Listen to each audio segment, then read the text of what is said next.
And I think my first question will go to you, Martyn, if I may. How fair is Wales now? The first thing I'd like to do is actually come out as a co-production person today. It's first of all, with my EHRC Wales committee head on, we're actually releasing a document very, very soon that should inform public services in the development of their new strategic equality plans around what a fairer Wales looks like. So you're actually going to have some solid data to look at. But just addressing the minister's comments really as he opened up there about this being a transfer, the whole co-production concept being a transfer of power. I'm not sure, moving back to the kind of vision statement at the beginning, whether this is about everyone at the moment, because that giving up of power, I think, when you look at the learning disability sector, there are still some major issues to deal with there. Just looking at the practicalities of the commissioning exercises, can we honestly say that local authorities, working in the spirit of the Social Services and Wellbeing Act, are actually giving up the power to co-produce the services that are needed for people with learning disabilities in Wales? Are we actually, when we're taking this co-production concept forward, really talking about everyone? This is, if you don't mind me saying, an extremely white event here today. How do you grip the issues and engage and take a co-productive approach to minority ethnic groups?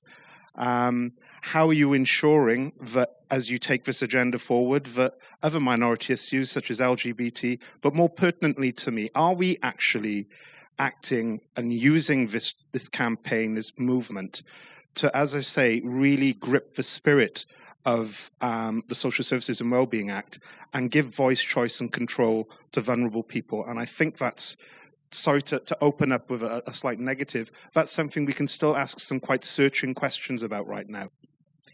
Thank you. And Auriol, I think I'd like to come to you next. The vision statement for the Institute of Welsh Affairs is to see a Wales where everyone can flourish, much in common with our own here. So building on what Martyn has said, do you feel that Wales is fair now? And what do you think are these steps which need to be taken to make it fairer? I would agree with you, actually, Martyn, in terms of where we are and where we're going. We're very good in Wales at knowing what we want to achieve. We're not so good at knowing how to get there.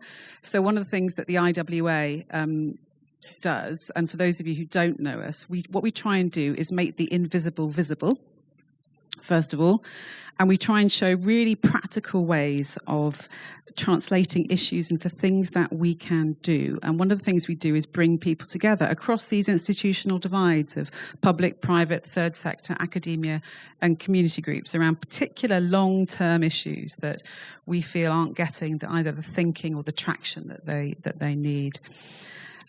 So, you know, a fairer Wales is a Wales where everyone, no matter where they live, what they do, who they are, has the opportunity to fulfil their potential. There's no disagreement on any of that, is there? And I'm seeing some nods around the room. But I think there are some things that we need to get much better at in terms, particularly around delivery of public services. So I'm a firm co-prodder, I think. You know, I've moved on from coming out on it. I'm right there. And I think, particularly in my old role at Cymorth Cymru, listening to people who use the supporting people services and making sure that their voices were heard by decision makers, not just in the silo of the funding that provided the program that supported them, but by other sources of funding as well. So the DWP heard what they had to say, so that social services heard what they had to say.